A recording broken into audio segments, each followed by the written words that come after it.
ನಮಸ್ಕಾರ, ಎಲ್ಲರಿಗೂ ನನ್ನ ಚಾನಲ್ಗೆ ಸ್ವಾಗತ.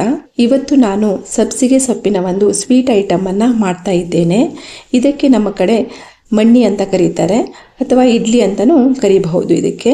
ಇದಕ್ಕೆ ಬೇಕಾಗಿರೋದು ಉಪ್ಪಿಟ್ಟು ರವೆ, ಬೆಲ್ಲ, ತೆಂಗಿನಕಾಯಿ ತುರಿ, ಯಾಲಕ್ಕಿ ಮತ್ತು ಸಬ್ಸಿಗೆ ಸೊಪ್ಪು. ಒಂದು ಪಾತ್ರೆಯಲ್ಲಿ 1 ಸ್ಪೂನಷ್ಟು ತುಪ್ಪವನ್ನು ಹಾಕ್ಕೊಂಡಿದ್ದೀನಿ. 1 ಬೌಲಷ್ಟು ಉಪ್ಪಿಟ್ಟು ರವೆಯನ್ನು ತೊಗೊಂಡಿದ್ದೀನಿ. ಇದನ್ನು ಸಣ್ಣ ಉರಿಯಲ್ಲಿ ಚೆನ್ನಾಗಿ ಫ್ರೈ ಆಗಿ ಬರಬೇಕು. ಇವಾಗ ಆಲ್ಮೋಸ್ಟ್ ಆಗಿದೆ, ಇದು ರವೆ ಫ್ರೈ ಆಗಿದೆ. ಈಗ ಮಿಕ್ಸಿ ಜಾರಲ್ಲಿ ತೆಂಗಿನ ತುರಿ, ಯಾಲಕ್ಕಿ, ಆಮೇಲೆ ಸಬ್ಸಿಗೆ ಸೊಪ್ಪು, ಬೆಲ್ಲವನ್ನು ಸೇರಿಸಿ ರುಬ್ಕೊಳ್ಬೇಕು. ರುಬ್ಬಿ ಒಂದು ಬಾಣಲೆಯಲ್ಲಿ ಅದನ್ನು ಹಾಕ್ಕೊಂಡು ಬಾಯ್ಲ್ ಮಾಡ್ಕೊಳ್ಬೇಕು. ಸ್ವಲ್ಪ ನೀರು ಬೇಕು ಅಂತ ಅಂದರೂ ಸೇರಿಸ್ಕೊಳ್ಬಹುದು. ಅದು ಕುದಿ ಬಂದ ಮೇಲೆ ರವೆಯನ್ನು ಮಿಕ್ಸ್ ಮಾಡ್ಕೊಳ್ಬೇಕು. ಇವಾಗ ಕುದಿ ಬಂದಿದೆ. ಇವಾಗ ಮಿಕ್ಸ್ ಮಾಡ್ಕೊಳ್ತಾ ಇದ್ದೀನಿ ರವೆನ.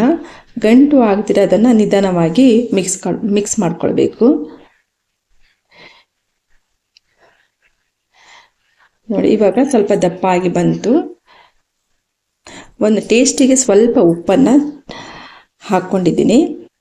ಇವಾಗ ರೆಡಿಯಾಗಿದೆ. ಒಂದು ತಟ್ಟೆಯಲ್ಲಿ ಸ್ವಲ್ಪ ತುಪ್ಪವನ್ನು ಸವರಿ ಆಗಿರುವ ಮಿಶ್ರಣವನ್ನು ಇದರಲ್ಲಿ ಹಾಕ್ಕೊಳ್ತಾ ಇದ್ದೇನೆ.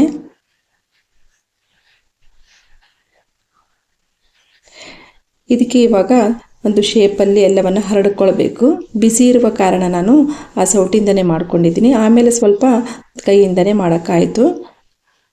ಈಗ ಇಡ್ಲಿ ಪಾತ್ರೆಯಲ್ಲಿ ಅದನ್ನು ಬೇಯಿಸೋಕ್ಕೆ ಇಡ್ತಾ ಇದ್ದೀನಿ. ಒಂದು 10 ನಿಮಿಷ ಬೇಯಿಸಿದರೆ ಸಾಕು, ಅಂದರೆ ಅರ್ಧ ಬೆಂದಿರುತ್ತೆ ಅದು. ನಾನು ಇದನ್ನು ಡೈಮಂಡ್ ಶೇಪಲ್ಲಿ ಕಟ್ ಮಾಡ್ಕೊಳ್ತಾ ಇದ್ದೀನಿ. ಇದು ಯಾವ ಶೇಪಲ್ಲಿ ಬೇಕಾದರೂ ಕಟ್ ಮಾಡ್ಕೊಳ್ಬಹುದು. ಅತಿ ಕಡಿಮೆ ಸಮಯದಲ್ಲಿ ಸುಲಭವಾಗಿ ಮನೆಯಲ್ಲಿ ಮಾಡಿಕೊಳ್ಳುವಂತಹ ಒಂದು ಸ್ವೀಟು. ನೀವು ಒಂದ್ಸತಿ ಮಾಡಿ ನೋಡಿ ಮನೆಯಲ್ಲಿ. ಇದು ಸ್ವೀಟ್ ಆಗಿರೋ ಸಲುವಾಗಿ ಇದಕ್ಕೇನು ಚಟ್ನಿ ಏನು ಬೇಕಂತ ಇಲ್ಲ.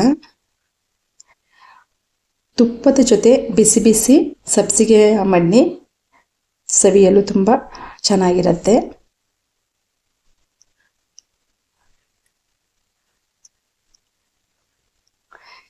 ಇಷ್ಟವಾದರೆ ಲೈಕ್ ಮಾಡಿ, ಶೇರ್ ಮಾಡಿ ಹಾಗೂ ಸಬ್ಸ್ಕ್ರೈಬ್ ಮಾಡಿ. ಇಷ್ಟೊತ್ತು ನನ್ನ ವಿಡಿಯೋ ನೋಡೋದಕ್ಕಾಗಿ ನಿಮಗೆಲ್ಲ ಧನ್ಯವಾದಗಳು. ಮುಂದಿನ ವಿಡಿಯೋದಲ್ಲಿ ಸಿಗೋಣ.